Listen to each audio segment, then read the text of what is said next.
Ibu bapak, saudara, saudari yang terkasih, anak muda dan anak-anak sekalian, baik yang di rumah maupun yang di gereja ini, kita pernah melihat sebuah video dalam YouTube seorang Romo menampilkan bagaimana kita ini lebih mudah untuk menerima nominal uang yang lebih besar.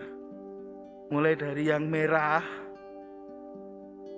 lalu yang biru, lalu yang hijau, lalu yang krem coklat, lalu yang hijau lumut, dan seterusnya. Dikatakan di video itu, Romo Handoyo siapa itu, mengatakan bahwa kalau untuk saya itu maunya menerima yang besar, sing merah sama sing biru gitu. Kalau untuk orang lain, merahnya beneng kayak aku ae. Kayak sing krem utawa sing hijau lumut gitu. Seringkali memang dalam memberi untuk luar diri kita ini perhitungan sekali memang.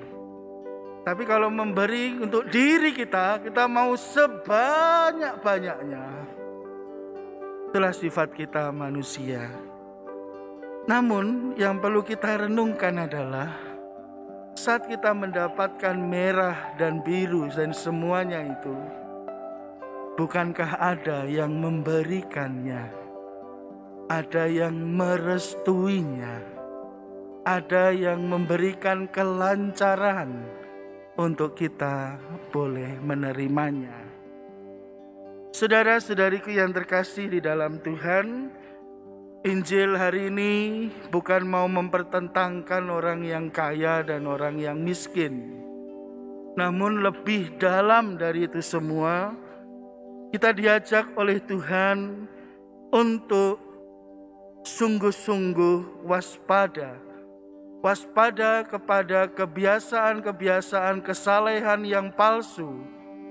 Kita diajak untuk memiliki kesalehan yang murni, bukan untuk mendapatkan kehormatan, kesombongan, bukan karena ketidakadilan kepada orang lain, tetapi karena kebenaran dan keadilan. Perbuatan baik yang dipamerkan, kita diajak untuk hati-hati terhadap itu. Dari kita memang ada yang namanya kebutuhan psikologi diakui ya. Kadang kalau memang pengakuan kurang ini kadang mempengaruhi diri kita. Namun lihatlah Bapak Ibu semua yang punya anak, dalam membesarkan, mendidik anak-anak Bapak Ibu tidak memerlukan pengakuan dari anaknya.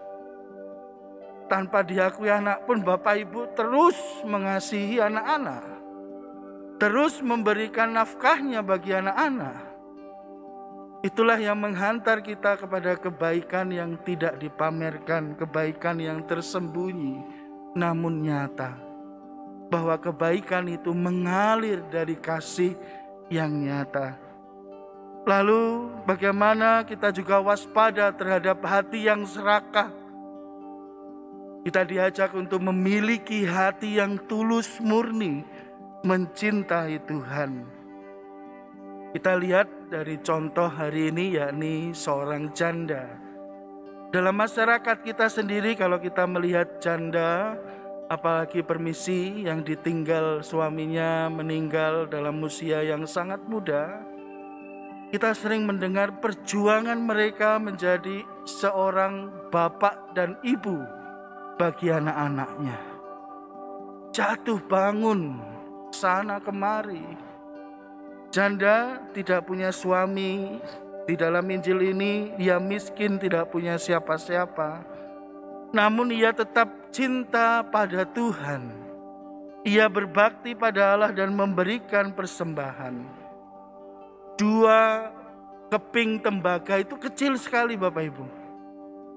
Tapi bahwa dengan sikap hati yang mau berbakti, mempersembahkan diri kepada Tuhan, maka itulah yang dipuji oleh Yesus bagi janda miskin ini. Uang yang dipakai dikumpulkan dalam bait Allah zaman dulu dipakai untuk urusan upacara keagamaan, ada urusan pemeliharaan, ada juga untuk uang orang miskin, yatim piatu, dan juga janda. Nah, uang-uang ini dipakai untuk semuanya itu, maka lihatlah sisi perempuan janda ini memiliki solidaritas yang besar juga untuk yang lainnya.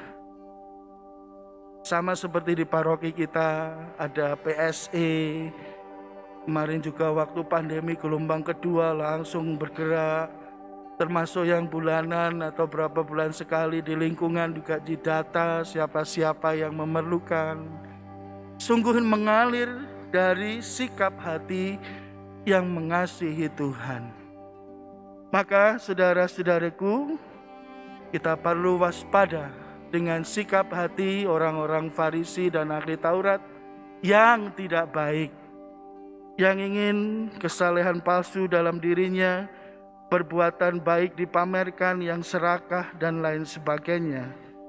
Maka bolehlah kita menjadi pribadi-pribadi yang mau mempersembahkan diri kepada Tuhan.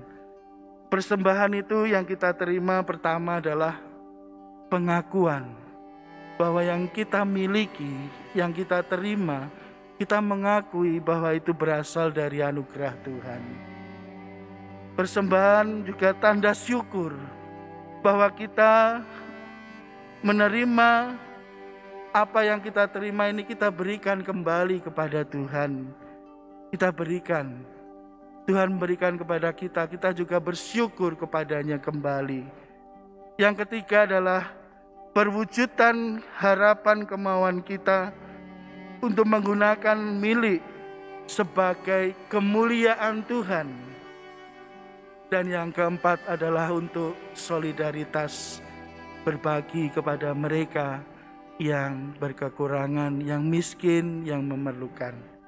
Sungguh indah jalan hidup kita, maka kita bolehlah belajar untuk memiliki hati yang sungguh mempercayakan diri kepada Tuhan, memiliki hati yang memiliki kesalehan yang murni, perbuatan baik yang tersembunyi, yang tulus hadir dan murni dalam hidup kita.